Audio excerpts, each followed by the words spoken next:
तो आज जो हम स्टार्ट कर रहे हैं वो हमारा A-levels का पेपर है, एएस का पेपर 2 है और 2025 का है और पेपर 2 वेरिएंट 1 है, ठीक है, अक्टूबर नवंबर का। तो फर्स्ट क्वेश्चन को देखते हैं। इसका जो फर्स्ट क्वेश्चन है वो मैं देखा था एटॉमिक स्ट्रक्चर से है। देखिए हमें यहाँ पे क्रोमियम गिवन है। अब आपको पता है कि जो क्रोमियम है ये इसका मैस गिवन है और इसका एटॉमिक नंबर हमें कहाँ से पता चलेगा, उसके लिए हम जाएंगे पीरियोडिक टेबल के अंदर, राइट। तो पीरियोडिक टेबल में हमने देखा कि जो क्रोमियम का जो मैस है वो 52 गिवन है, या इसको न्यूक्लियर नंबर भी हम कहते हैं, और जो उसका एटॉमिक नंबर है वो 24 है। अब पहले उसने पूछा कि आपसे नंबर ऑफ़ प्रोटॉन्स हमने इसके बताने हैं। तो आपको पता है कि नंबर ऑफ़ प्रोटॉन हमें एटॉमिक नंबर से ही पता चल जाता है। जितना एटॉमिक नंबर होता है सेम नंबर ऑफ़ प्रोटॉन्स भी होते हैं। तो ये हमारे पास 24 है। अब वो कहते हैं कि इसके नंबर ऑफ़ न्यूट्रॉन्स कैसे पता चलेंगे। तो आपको पता है कि जो मैस में से हम अगर प्रोटॉन नंबर को माइनस कर दें, जैसे यहाँ पे देखो 52 माइनस 24 मैंने किया था, तो आंसर आ गया 28। तो इसके जो न्यूट्रॉन्स हैं they are 28। And how to find electrons. अब यहाँ पे कोई पॉजिटिव चार्ज नहीं है, मतलब ना तो ये कोई केट आयन है ना ये कोई एन आयन है। एक स्ट्रेट फॉरवर्ड सा हमें क्वेश्चन मिला हुआ है। आपको पता है number of protons are equal to number of electrons, ठीक है। तो जितने इसमें नंबर ऑफ़ प्रोटॉन्स हैं उतने इसमें नंबर ऑफ़ इलेक्ट्रॉन्स होते हैं। सो 24। तो ये हमारा 1 मार्क का क्वेश्चन था, right. Describe how an atom of chromium 52 differ from an atom of chromium 52। देखो यहाँ सॉरी फॉर बैकग्राउंड नॉइस। यहाँ पे देखो हमारे पास ये 54 है, इसका मैस है, और यहाँ पे जो इसका मैस है ये 52 है। अब 54 52 आपको पता है कि they are isotopes of each other, जिनका प्रोटॉन नंबर तो सेम होता है लेकिन इनका मैस नंबर या न्यूक्लियर नंबर क्या होता है वो डिफरेंट होता है, ओके। अब वो कहता है कि how they both are different in terms of their number of particles. आप ये लिखेंगे, देखिए जैसे क्रोमियम 54 है, 54 में से जब -24 किया तो इसका आंसर आ रहा है 30।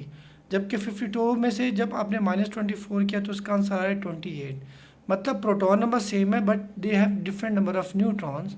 तो chromium 54 has 2 more neutrons than chromium 52, okay. Sorry,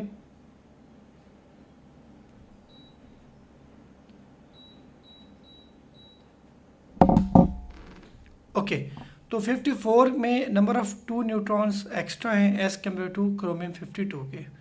अब नेक्स्ट क्वेश्चन है the relative isotopic mass of isotope of chromium can be determined using mass spectrometry. आपको पता है कि मास स्पेक्ट्रोमेट्री में हमें एक तो उस आइसोटोप का मास चाहिए होता है, साथ उस आइसोटोप की रिलेटिव अवेलेबिलिटी जिसको हम अबंडेंस का वर्ड यूज़ करते हैं हमें वो रिक्वायर्ड होती है, ओके।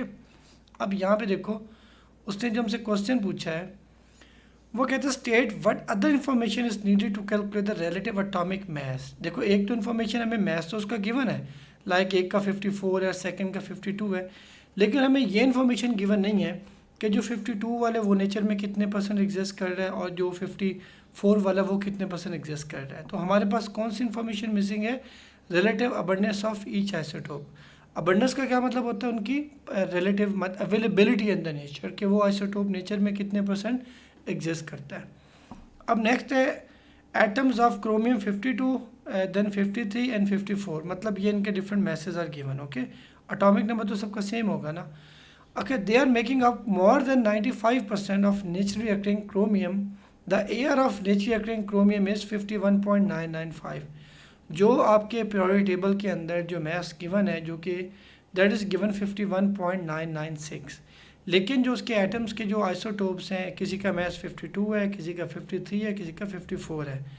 वो कहते हैं suggest was the statement imply about the relative isotopic mass of the fourth stable isotope of chromium. देखिए हम जो फोर्थ आपके पास मैस होगा उसका जो रिलेटिव मैस है वो फिर 51.99 से कम आना चाहिए। अगर वो उससे ज़्यादा आ जाता है फिर तो वो हमारा 100% मेकअप ही नहीं कंप्लीट करेगा। तो फोर्थ जो हमारा है उसका जो रिलेटिव आइसोटोपिक मैस है वो कम होना चाहिए एज़ कम्पेयर टू 51.996 से। अब देखो the short hand electronic configuration of chromium is. अभी शॉर्ट हैंड का मतलब ये है कि उसने जस्ट उसके वैलेंस शेल इलेक्ट्रॉन्स को डिस्प्ले कर दिया है, जस्ट जो आउटर मोस्ट इलेक्ट्रॉन है। और एयर का मतलब आपको पता ही आर्गॉन है जो कि एक नोबल गैस है। और ये जो मैंने इलेक्ट्रॉनिक कन्फिग्रेशन कंप्लीट की है ये एयर को रिप्रेजेंट करती है, आर्गॉन को। और जो उसका बाकी जो क्रोमियम का जो वैलेंस शेल इलेक्ट्रॉन है that is 3d5 and 4s1, okay. अब कहते हैं complete the full electronic configuration of chromium. आपने इसको कंप्लीट करा है। देखो एटॉमिक नंबर उसका था 24, तो ये आपके पास कितने होंगे 6 और 6 कितने हो गए 12, 14, 14 + 2 16 to 18 और 18 और +6 हमारे पास कितने हो जाएंगे 24। अगर आपको ये वाला क्वेश्चन सॉल्व करना नहीं आता तो मेरे ही चैनल पे आप एक वीडियो देख रहे हैं इलेक्ट्रॉनिक कन्फिग्रेशन की, वहाँ मैंने आपको इस चीज़ को एक्सप्लेन किया हुआ है कि 4s2 यहाँ पे क्यों नहीं है या 3d4 क्यों नहीं है। तो इस चीज़ को मैंने वहाँ डिटेल में एक्सप्लेन किया हुआ है इसकी जो स्टेबिलिटी फैक्टर को, ठीक है। Deduce the total number of unpaired electron. देखो P 6 है क्योंकि 6 में P जो है वो ऑलरेडी फुल है, S भी फुल है, तो जितने भी आपके पास जो सब शेल्स हैं they are already completed. But D5 और 4s1 देखो S में मैक्सिमम 2 इलेक्ट्रॉन आते हैं लेकिन उसमें 1 है तो ये भी हाफ फिल्ड हो गया।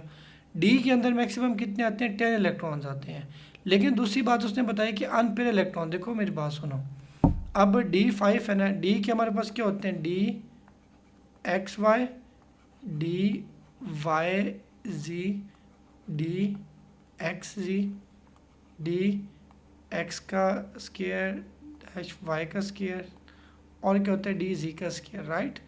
अब आपको पता है D में मैक्सिमम कितने आते हैं 10 इलेक्ट्रॉन्स और ईच के अंदर हमारे पास 2 इलेक्ट्रॉन्स की कैपेसिटी होती है, लेकिन जो हमारा रूल है इलेक्ट्रॉन्स को फिलिंग का वो क्या है कि वो ये 5 इलेक्ट्रॉन। अब मैं ऐसा नहीं करूँगा कि पहले 2 इलेक्ट्रॉन इसमें ऐड कर दूंगा फिर मैं 2 इलेक्ट्रॉन इसमें और फिर इसमें, ये रूल को फॉलो नहीं करता।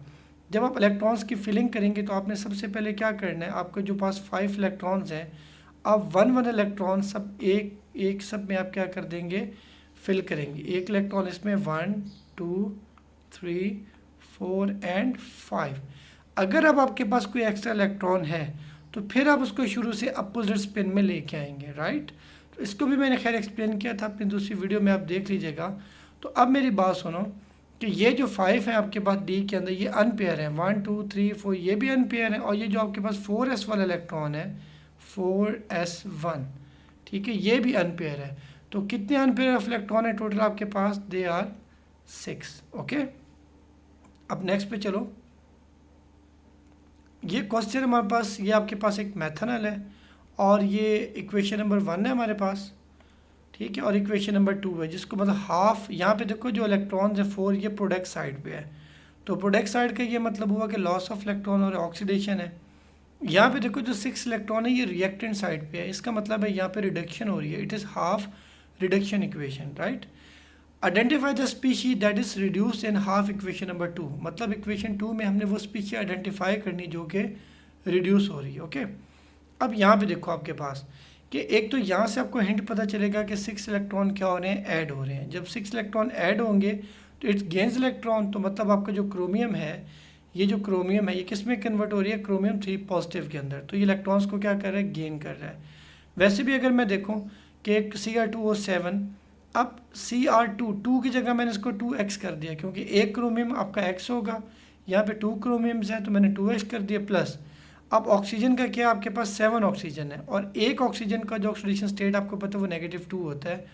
ओवरऑल चार्ज -2 है तो इसलिए इक्वल टू -2। अगर ये चार्ज ना होता तो फिर यहाँ पे ये 0 के इक्वल होता। तो मैंने अब x की वैल्यू फाइंड करनी है, तो +7 जो है ये -2 से करेगा तो -14, उधर जाके क्या हो जाएगा +14, तो आपके पास ये +14 और ये नेगेटिव से क्या 12 हो जाएगा, तो x की वैल्यू आपके पास क्या आ जाएगी 6 आ जाएगी। इसका मतलब है यहाँ पर एक क्रोमियम पॉजिटिव 6 है और यहाँ पे क्या है ये पॉजिटिव 3 है, तो इसका मतलब है ये इलेक्ट्रॉन्स को क्या कर रहा है, गेन कर रहा है, राइट। तो इट गेन्स इलेक्ट्रॉन, ये आपका एक्सप्लेन योर आंसर में आ जाता है और आपने आइडेंटिफाई स्पीशी कर ली, वो आपके पास कौन सी है, क्रोमियम है, right. Oxidation state of carbon atom in methanol, देखो ये मैथनल का स्ट्रक्चर है, ठीक है, सिंपलेस्ट अल्डिहाइड आपका क्या होता है, मैथनल। ऑक्सीजन कार्बन का इसमें 0 है, ऑक्सीजन -2 है, ये हाइड्रोजन +1 और ये भी +1, तो ये इसमें 0 है। अब आपको कहते हैं calculate the oxidation state of carbon in carbon dioxide. अब आपको पता है ओवर, वैसे तो इसके जो बॉन्ड आपको नज़र आ रहे हैं वो क्या नज़र आ रहे हैं, पोलर, बट ओवरऑल जो मॉलिक्यूल होता है ये हमारा पोलर नहीं होता। उसकी रीज़न ये होती है कि ये एक दूसरे के इफेक्ट को क्या करते हैं, कैंसल आउट करते हैं। ऑक्सीजन -2 होता है, ये ऑक्सीजन भी क्या -2 है, तो कार्बन आपका क्या बन जाएगा, +4, ओके। जब -2 -4 हो जाएंगे तो कार्बन आपका क्या बन जाएगा, +4 बन जाएगा। अब next question is construct the ionic equation for the reaction of dichromate ion with methanol in acidic conditions. अब मेरी बात सुनो, अगर नंबर ऑफ एटम्स हमारे बैलेंस हैं उसके बाद हमने क्या देखना होता है कि number of loss of electron and number of gain of electron, ये हमारा क्या होना चाहिए, बैलेंस होना चाहिए। यहाँ पर लॉस ऑफ इलेक्ट्रॉन 4 इलेक्ट्रॉन है, बट यहाँ पे गेन ऑफ इलेक्ट्रॉन आपके पास कितने, वो 6 है, मतलब ये बैलेंस नहीं है। तो इसको बैलेंस करने के लिए मैं क्या करूँगा कि इस इक्वेशन को जब मैंने 3 से मल्टीप्लाई किया पूरी इक्वेशन को, तो ये 4 3 12 बन जाएगा। और इस पूरी इक्वेशन को क्योंकि यहाँ पे 6 है तो उसको मैंने मल्टीप्लाई बाय 2 किया, तो ये भी क्या बन जाएगा 12। अब ये जब 3 से पूरी इक्वेशन मल्टीप्लाई करेगी, लाइक ये आपके पास क्या बन जाएगा 3Ci2O 3H2O 3CO2 plus 12, 4 multiply by 3 12 H positive बन जाएगा, और ये 12 आपके पास नंबर ऑफ इलेक्ट्रॉन। तो 12 इलेक्ट्रॉन से आपने ये 12 इलेक्ट्रॉन क्या कर देने हैं, कैंसिल कर देने हैं। यहाँ पे देखो 3 वाटर के मॉलिक्यूल्स बनेंगे, लेकिन जब ये 7 मल्टीप्लाई बाय 2 करेगा तो ये क्या हो जाएगा आपके पास 14 बन जाएगा, ठीक है। तो आपने क्या करना है कि 7 2 ज़र आपके पास ये 14, आपने जो भी वाटर के मॉलिक्यूल जो कैंसिल होते हैं उनको कैंसिल करेंगे, एच पॉजिटिव आयंस जो कैंसिल होंगे आप उनको कैंसिल कर देंगे, ठीक है। रिमेनिंग रिएक्टेंट और प्रोडक्ट्स को आप क्या कर देंगे, यहाँ पे फाइनल इक्वेशन बना के लिख देंगे, ये आपकी बैलेंस इक्वेशन होगी, ओके। और हाँ, इलेक्ट्रॉन्स को इलेक्ट्रॉन से 12 इलेक्ट्रॉन को 12 इलेक्ट्रॉन से भी आप क्या कर देंगे, कैंसिल कर देंगे। Methanol is liquid at -30 but carbon dioxide is a gas. मेरी बात सुने, ये जो आपको मैथनॉल नज़र आ रहा है इसके अंदर परमानेंट पोलैरिटी है। आपको पता है ऑक्सीजन पार्शियल नेगेटिव है और कार्बन जो है वो पार्शियल पॉजिटिव है, तो उसके अंदर जो polarity that is a permanent, इसलिए इसमें क्या होगा, परमानेंट डायपोल फोर्सेस। जब कार्बन डाइऑक्साइड में मैंने आपको क्या बताया था कि आल्दो के आपको इसके बॉन्ड नज़र क्या आ रहे हैं कि वो पोलर हैं, परमानेंट पोलर आपको नज़र आते हैं, लेकिन जो मैंने ये रेड एरो से आपको रिप्रेजेंट कर दिया इसका मतलब है जिनका डायपोल मूवमेंट है from positive to negative and from positive to negative, तो ये उस पोलैरिटी को क्या कर रहा है, कैंसिल कर रहा है। मतलब ओवरऑल जो कार्बन डाइऑक्साइड का जो डायपोल मूवमेंट है दैट इज़ इक्वल टू 0। तो इसलिए ये मॉलिक्यूल पोलर नहीं है, बॉन्ड इसके पोलर हैं लेकिन वो कैंसिल आउट कर रहे हैं इसको ओवरऑल, इसलिए इसमें क्या होगा, टेम्परेरी डायपोल या फिर क्या होगा, इंड्यूस डायपोल फोर्सेस होंगी। अब नेक्स्ट हमारे पास नेक्स्ट है, ओके ये जो हमारा क्वेश्चन है it is from chemical equilibrium topic है। यह आपके पास जो क्रोमेट आयन है इसका जो कलर वो येलो है, और जो डाइक्रोमेट आयन है, डाइक्रोमेट आयन का जो कलर है वो हमारे पास क्या है, ऑरेंज है, ओके। अब डेल्टा एच ग्रेटर देन 1 मतलब ये डेल्टा एच पॉजिटिव वैल्यू है, तो ये एक एंडोथर्मिक रिएक्शन है हमारे पास। तो फर्स्ट हमारे पास डायनामिक इक्विलिब्रियम की सिंपल डेफिनेशन है, when rate of forward reaction become equal to rate of backward reaction. Identify the condition necessary to establish dynamic equilibrium. आपको पता है ये क्लोज सिस्टम में होना चाहिए, क्लोज सिस्टम में होगा तो हमारा इक्विलिब्रियम डिस्टर्ब नहीं होगा, आपके रिएक्टेंट या प्रोडक्ट से कोई भी चीज़ बाहर नहीं जाएगी या उसकी कंसंट्रेशन पे इफेक्ट नहीं पड़ेगा, या बाहर से कोई भी चीज़ इसके अंदर जब नहीं आएगी तो उसको हम क्या बोलेंगे, डायनामिक, मतलब क्लोज सिस्टम, ओके। तो ये ऑलरेडी मैं किसी को टीच कर चुका हूँ, ये पूरा पास पेपर मेरे पास सॉल्व था, तो मैंने कहा चले मैं उसको यूट्यूब पे लगा देता हूँ।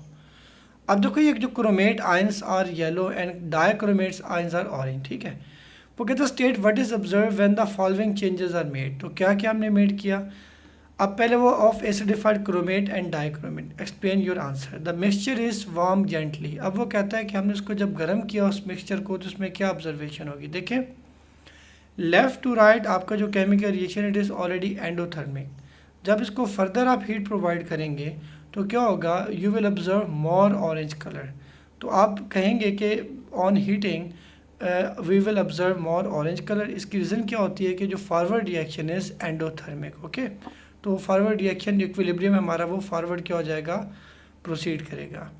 नेक्स्ट हमारे पास है कि आपने इसमें HCl को ऐड कर दिया टू द इक्विलिब्रियम मिक्सचर, तो फिर आपकी क्या ऑब्जर्वेशन है। अब यहाँ पे देखें it is from concentration, effect of concentration. Acid जो है वो आपका रिएक्टेंट साइड पे है, आप इसमें अगर फर्दर और एसिड को ऐड कर देंगे तो आपका इक्विलिब्रियम फिर राइट को शिफ्ट हो जाएगा। तो ऑब्जर्व आपको क्या होगा, या तो आप ये लिख दें कि येलो कलर डिसअपियर होगा, या आप ये लिखेंगे कि मोर ऑरेंज कलर विजिबल, ठीक है ना। आपको फर्दर जो है वो ऑरेंज कलर नज़र आएगा। उसकी रीज़न क्या होगी कि further hydrogen H positive ions या एसिड ऐड करने से ये आगे क्या हो जाएगा, हमारा इक्विलिब्रियम राइट को शिफ्ट होगा, मतलब जो H पॉजिटिव है ये कंपनसेट हो रहा है हमारा फॉरवर्ड रिएक्शन में जाकर, ओके। अब नेक्स्ट हमारे पास क्वेश्चन है, chromium fluoride is a covalent molecule that show similar chemical properties to silicon tetrachloride. अब ये SiCl4 तो आपके सिलेबस में ऑलरेडी गिवन है, ठीक है। अब ये इनऑर्गेनिक से ये क्वेश्चन है हमारा। अब उसने हमें पहली बात आपको पता है कि ये क्या है ऑल दो लग तो ये वही है कि मेटल और साथ में नॉन मेटल है, तो आप कहेंगे सर ये तो क्या चीज़ हमारे पास एक आयनिक कंपाउंड है, लेकिन इसकी प्रॉपर्टी उसने बता दी है SiCl4 की तरह, मतलब एक कोवलेंट की प्रॉपर्टी है। और जब आप एक कोवलेंट को वाटर में रिएक्ट करवाते हो, अगर वो रिएक्ट हो जाए तो हम उसको क्या बोलते हैं, हाइड्रोलिसिस। तो टाइप ऑफ रिएक्शन तो हमारा हाइड्रोलिसिस हो गया। ओके, अब बुक में क्या मेंशन है SiCl4, कि जब SiCl4 को हम वाटर से रिएक्ट करवाते हैं तो सिलिकॉन डाइऑक्साइड बनता है और HCl बनता है। लेकिन यहाँ पे उसने क्या कर दी, जब हम इसको वाटर से रिएक्ट करवाएंगे तो SiO2 की जगह क्रोमियम ऑक्साइड और HCl की जगह हमारे पास हाइड्रोजन फ्लोराइड बनेगा। और 2 मार्क्स का है तो आपने इक्वेशन को बैलेंस भी करना है साथ साथ, ठीक है। तो ये आपको उसके मार्क्स मिल जाएंगे, राइट। नेक्स्ट हमारे पास क्वेश्चन है, it is from atomic structure, ठीक है। इसमें साइज ऑफ केटाइन और एनाइन की बात हो रही है। तो पीरियड 3 के हमारे पास कुछ एलिमेंट्स हैं जैसे सोडियम, मैग्नीशियम, एल्यूमिनियम, सिलिकॉन। तो ये जो ब्लैक आपको पता है ये सोडियम एटम है, इसका साइज़ भी देखें डिक्रीज़ होता जा रहा है, कम हो रहा है। साथ में ये जो वाइट आपको इसमें नज़र आ रहा है ये उसके पॉजिटिव आयन है। अब सोडियम क्योंकि ग्रुप 1 का होता है, तो जो ग्रुप 1 का होता है उसका वो 1 इलेक्ट्रॉन लूज़ करेगा। मैग्नीशियम ग्रुप 2 का है तो 2 करेगा। एल्यूमिनियम फ्रॉम ग्रुप 3 है तो ये 3 इलेक्ट्रॉन्स को लूज़ करेगा।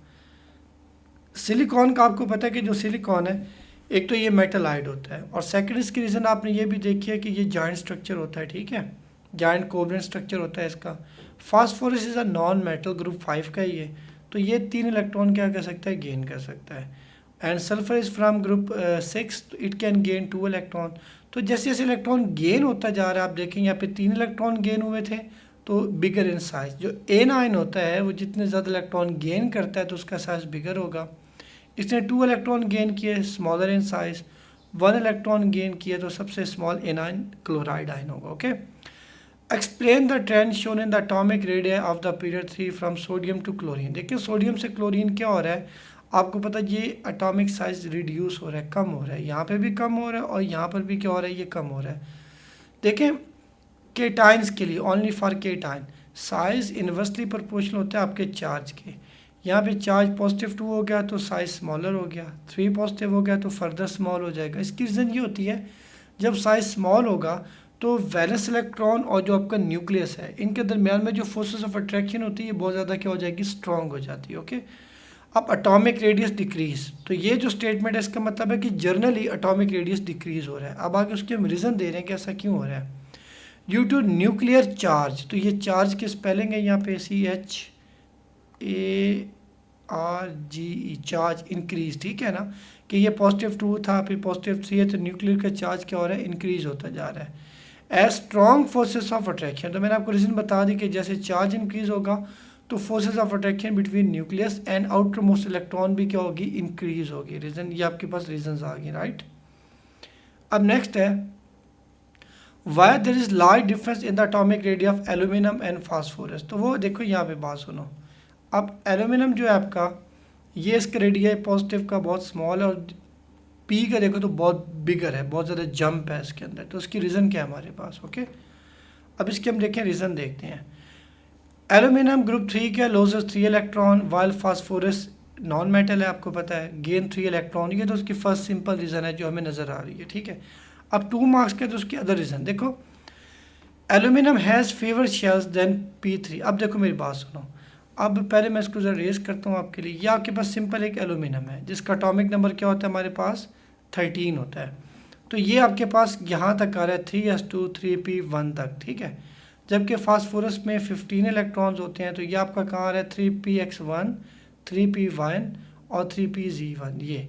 अब हो क्या रहा है कि जब ये पॉजिटिव 3 बनेगा ना आपके पास, जब हम बात करेंगे एल्यूमिनियम में पॉजिटिव 3 अगर हम इसकी बात करें तो यहाँ पे आप देखो ये इसके 3 इलेक्ट्रॉन रिमूव हो जाएंगे और 3s ये भी 0 हो जाएगा आपके पास और 3px ये भी क्या हो जाएगा 0। मतलब इस 1s से लेकर 2p6 तक आपके पास शेल्स जो है वो बहुत कम है।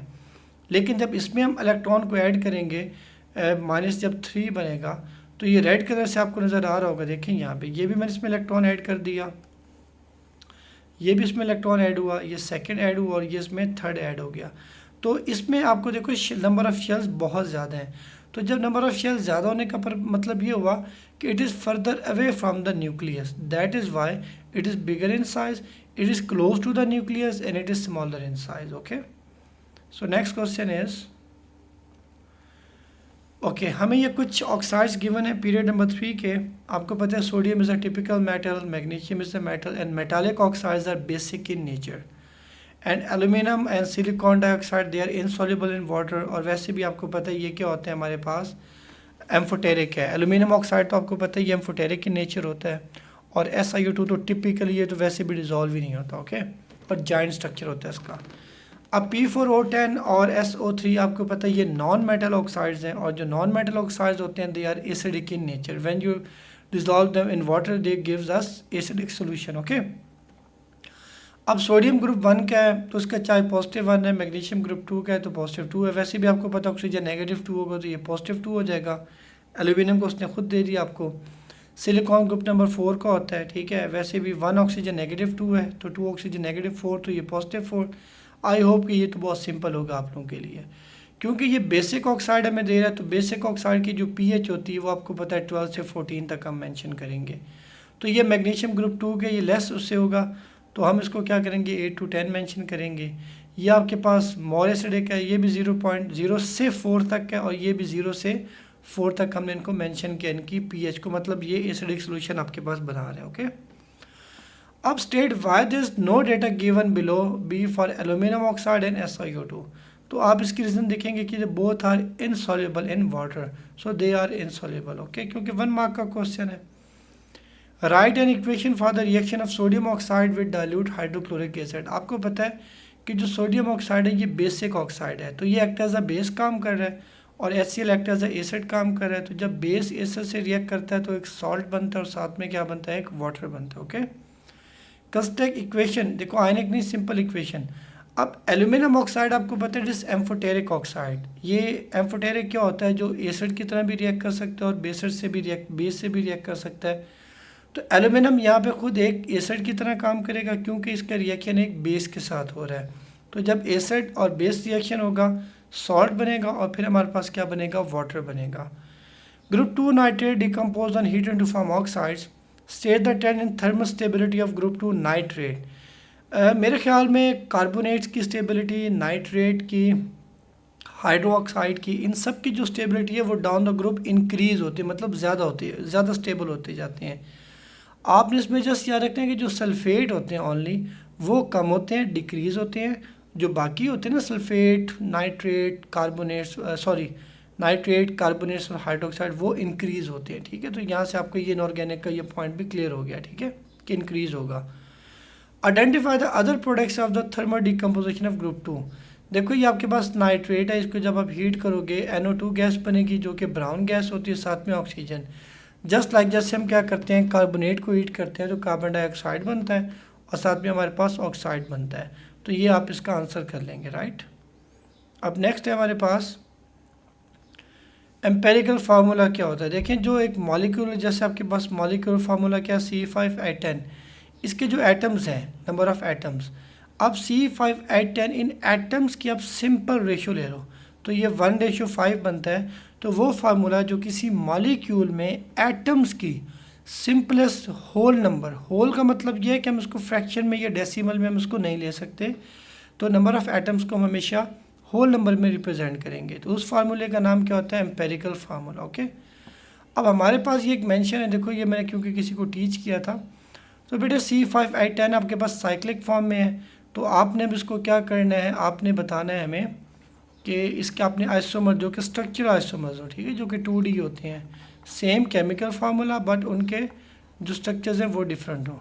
तो देखिए मैंने इसमें ये एक्सप्लेन किया हुआ था पहले कि ये जो आपके पास साइक्लिक फॉर्म है इसमें C5H10 है. तो आप यहाँ पे जो दूसरा अगर आप स्ट्रक्चर बना भी रहे हैं तो बस आपने ये मेक श्योर करना है कि उसमें जो नंबर ऑफ़ एटम्स जो होंगे वो चेंज नहीं होने चाहिए. ठीक है ना, जैसे ये C5 है तो मैं यहाँ पे क्या करता हूँ, सपोज मैंने ये 4 बना दिया आपके पास C4 और मैंने ये एक ऐसे कर दिया तो ये आपके पास, इसका मतलब है कि it is CH3, it is CH3. ये आपके पास एक कार्बन है.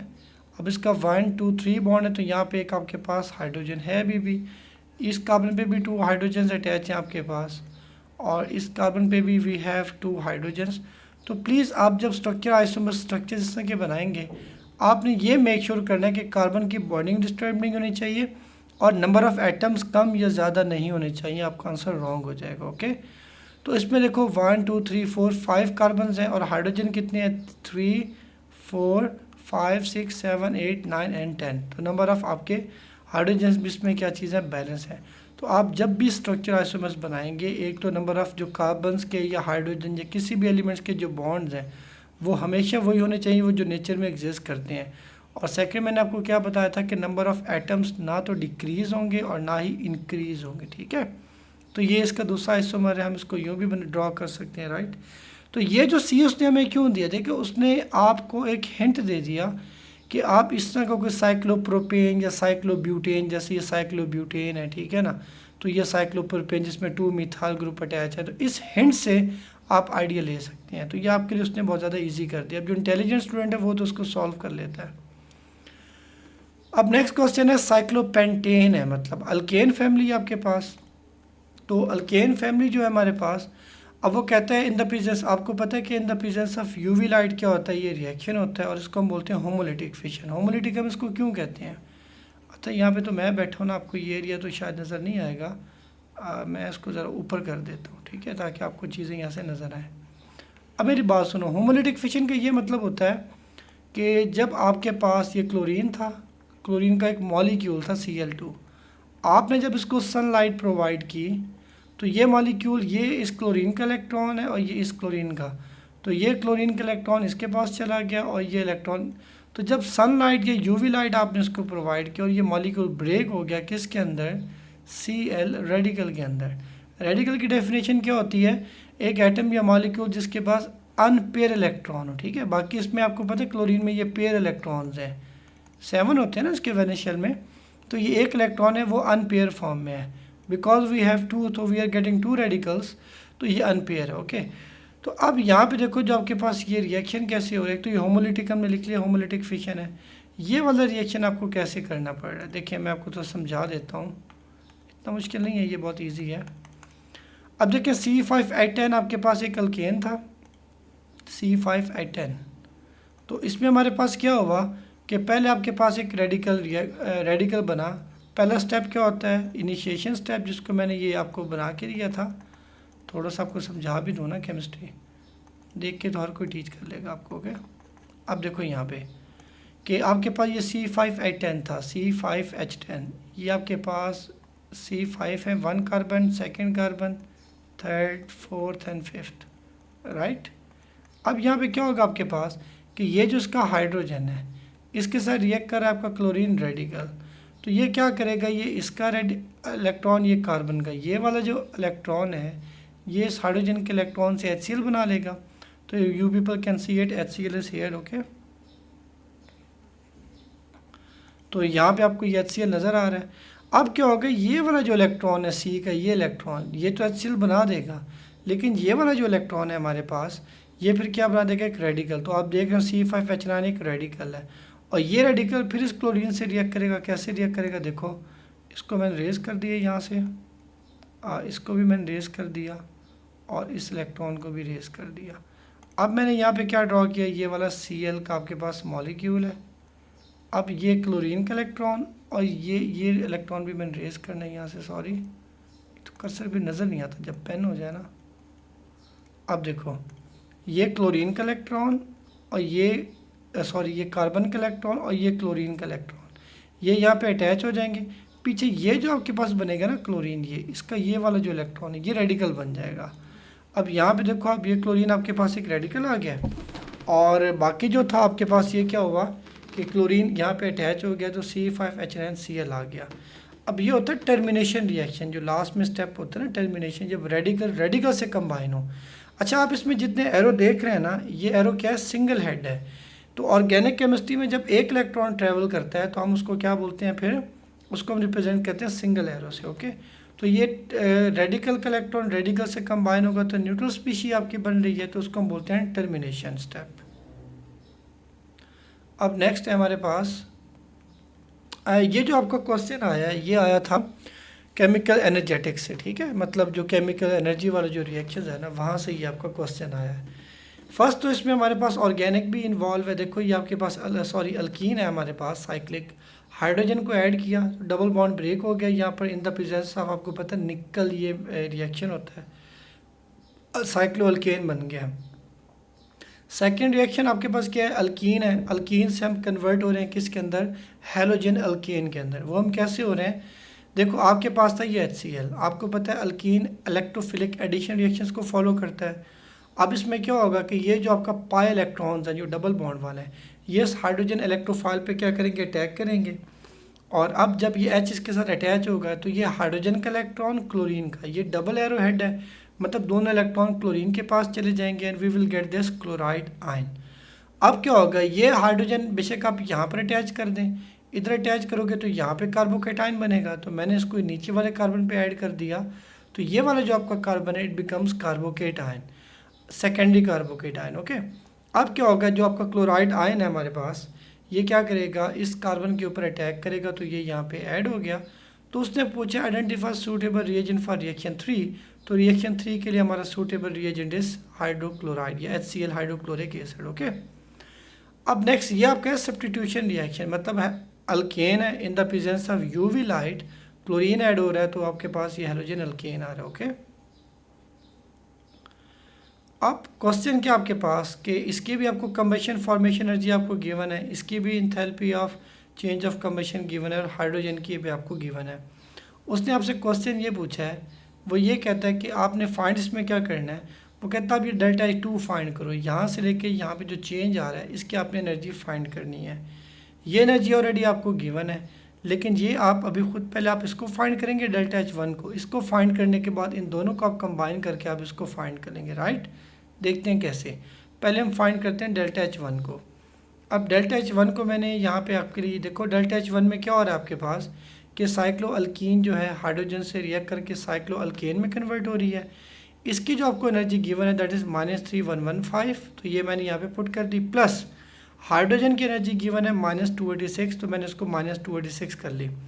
अब मैं यूज़ यहाँ पे क्या यूज़ कर रहा हूँ कि delta H of total reaction is equal to sum of enthalpy change of reactants minus sum of all the enthalpy change of product, मतलब मैं इसमें क्या यूज़ कर रहा हूँ, रिएक्टेंट माइनस प्रोडक्ट को। ओके, अब ये आपके पास रिएक्टेंट है माइनस ये आपके पास क्या है, प्रोडक्ट है। सॉरी ये मक्खियाँ आ गई, हालांकि AC ऑन है लेकिन मुझे नहीं पता क्यों आ गई।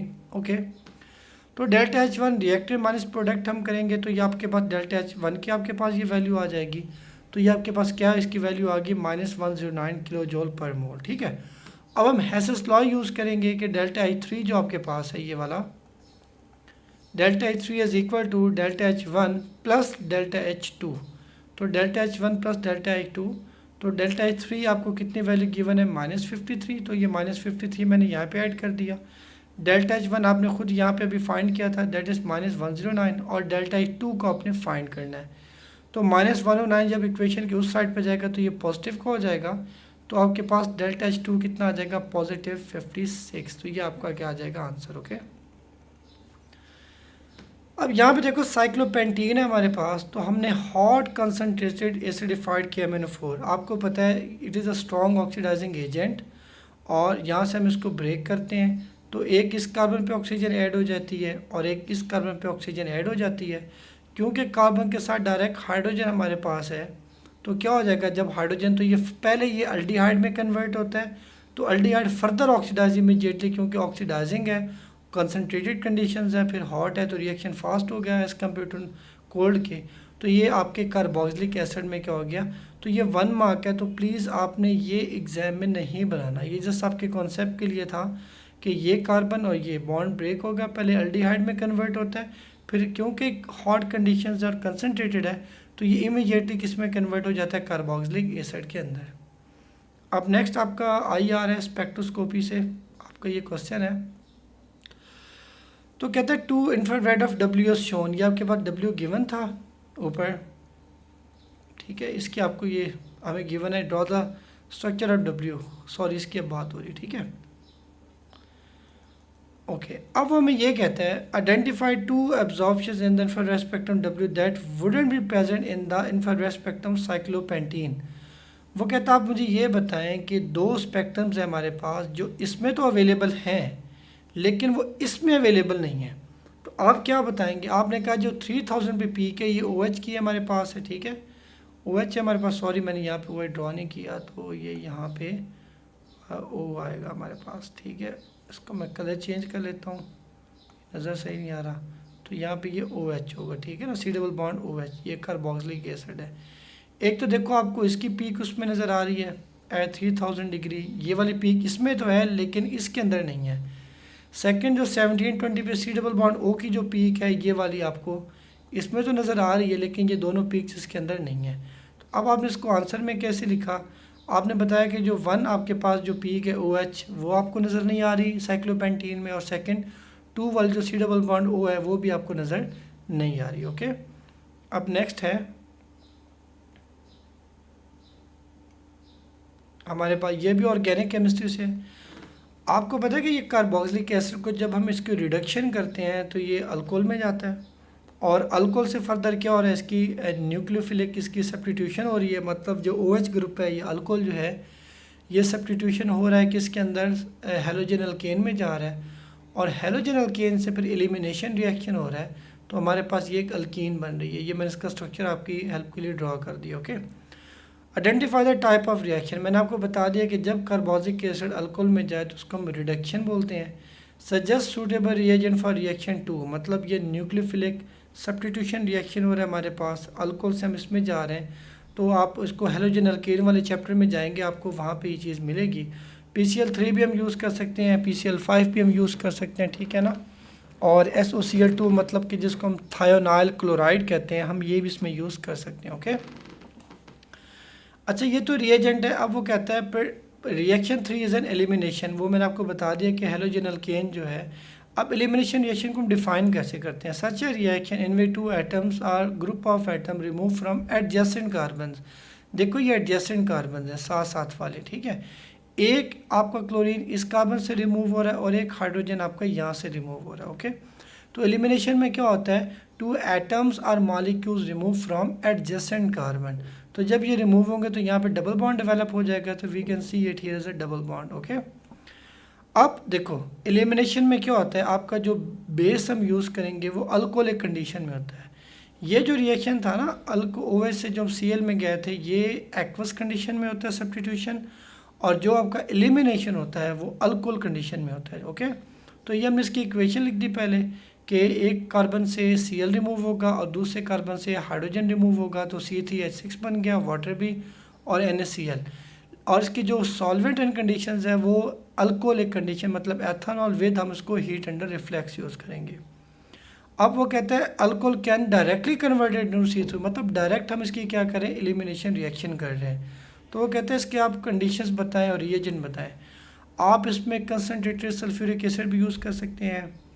आपने अल्कोहल वाला पढ़ा होगा, elimination of alcohol into alkenes, उसमें हम एल्यूमिनियम ऑक्साइड भी यूज़ कर सकते हैं, और हम इसके अंदर फास्फोरिक एसिड भी यूज़ कर सकते हैं, और इन तीनों कंडीशंस के साथ हमने इसको क्या करना है, साथ में हीट करना है, ठीक है। तो मैंने यहाँ पे एक ही कंडीशन मेंशन की है। अब नेक्स्ट क्वेश्चन है हमारे पास, अंडर सूटेबल कंडीशन, आपके पास पॉलीप्रोपीन है, तो आपने प्रोपीन से पॉलीप्रोपीन जो बनाते हैं इसमें आइसोमेरिज्म कौन सी, तो डिस एडिशन पॉलीमराइजेशन आपको पता ही होती है, ठीक है ना। अच्छा, poly exhibit stereo isomerism, identify type of, हाँ ये तो एडिशन पॉलीमराइजेशन, ठीक है।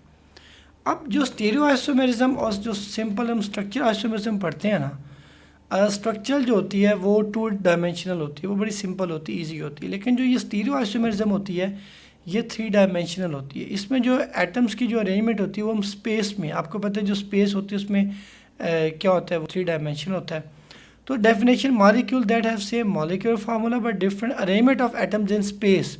तो जब आप स्पेस की बात करते हो तो इसका मतलब है आप क्या बात कर रहे हो, उसको आप 3 डायमेंशनल बात कर रहे हो। ओके, अब नेक्स्ट इसका मैंने ये बना दिया, उसका 2 स्ट्रक्चर बना दिया मैंने। देखो ये फर्स्ट में हमारे पास कैसे होगा कि ये इसका एक रिपीटिंग यूनिट है आपके पास, ठीक है, एक, और it is the second repeating unit. और मैंने क्या किया, स्टेरिक लगा दिया because it is a carbon, इसको हम क्या बोलते थे, carbon connected with 4 different groups, ठीक है, स्टीरियोकेमिस्ट्री में। तो हम इसको क्या बोलते थे, इस कार्बन का नाम क्या था यार, कायरल कार्बन, सॉरी, इसको हम क्या बोलते थे, कायरल कार्बन। तो chiral carbon when a carbon is connected with 4 different groups, ठीक है। तो अब यहाँ पे देखो ये वाला कार्बन है, एक तरफ CH3 अटैच है, सेकंड ग्रुप H है, यहाँ पे ये CH2 ग्रुप अटैच है, यहाँ पे ये पूरा डिफरेंट है, CH2 then further with CH3 and H। तो इट इज़ ऑप्टिकल आइसोमेरिज्म, जिसमें आपको पता है कायरल कार्बन हो उसको हम ऑप्टिकल आइसोमर्स कहते हैं। Okay, next state two difficulties associated with display. आपको पता है ये प्लास्टिक होती है, पॉलीइथीन या पॉलीप्रोपीन जो होता है, एक तो ये नॉन बायोडिग्रेडेबल होते हैं, जो हमारे डिकम्पोजिंग बैक्टीरिया होते हैं या फंजाई होते हैं वो इनको डिकम्पोज नहीं कर सकते। वो अपने जब डिकम्पोजिंग या वो जो अपने एंजाइम रिलीज़ करते हैं तो ये उससे डिग्रेड नहीं हो सकते, इसलिए ये नॉन बायोडिग्रेडेबल होंगे। सेकंड, आपको पता है जब हम प्लास्टिक को इन चीज़ों को जब हम बर्न करते हैं तो हार्मफुल कंबशन प्रोडक्ट जैसा कि कार्बन डाइऑक्साइड है या सल्फर है, इस तरह की चीज़ें एयर में एज अ पोल्यूटेंट क्या होती हैं, रिलीज होती हैं। ओके, अब ये आइसोमर्स है हमारे पास, लग तो मुझे आइसोमर्स हैं 1 2 3 4 5 6 का, 1 2 3 4 5 6 ऑलमोस्ट मुझे लग रहा है आइसोमर्स हैं। अब एक्स का मैंने स्ट्रक्चर ड्रा किया क्योंकि उसने पूछा था इसका नेम क्या है। तो ये वाला जो कार्बन, कार्बन नंबर 1 है, क्योंकि डबल बॉन्ड यहाँ पे है तो कार्बन नंबर 1 ये होगा। कार्बन नंबर 2 पे मिथाइल अटैच है, फिर 3 और ये 4 है कार्बन, तो इसको मैंने मिथाइल एज अ सब्स्टिट्यूएंट लगा दिया।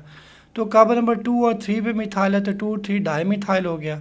Number of carbon are 4, 1 2 3 and 4, तो इट इज़ अ ब्यूट।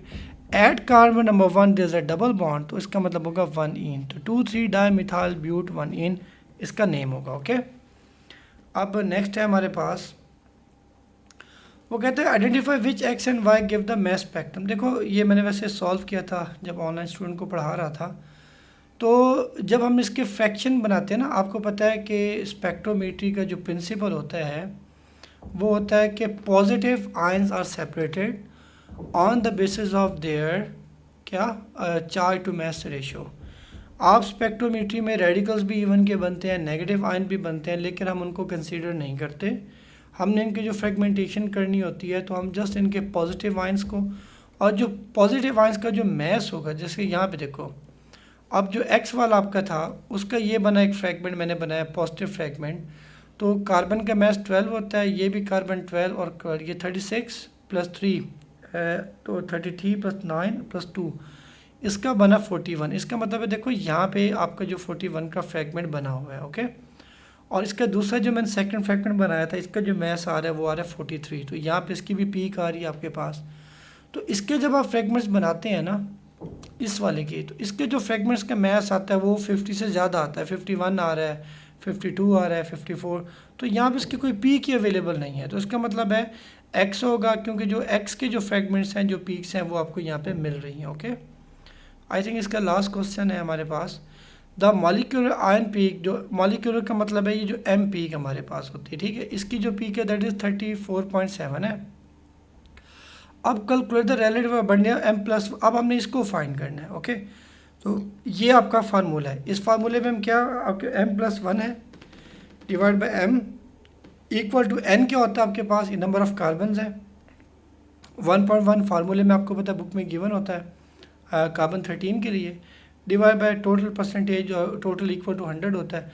अब कार्बन हमारे पास उसमें कितने थे, 6 थे, तो इस n की जगह मैंने क्या लगा दी, यहाँ पर 6 कर दिया, मल्टीप्लाई बाय 1.1 ओवर 100। तो जब मैंने 6 को 1.1 से मल्टीप्लाई किया तो 6.6 डिवाइड बाई 100 हो गया, तो ये है 0.066। अब क्या करना है देखें कि m+1 डिवाइड बाई m, ये जो m+1 डिवाइड बाई m ये किसके इक्वल आया था, 0.066 के।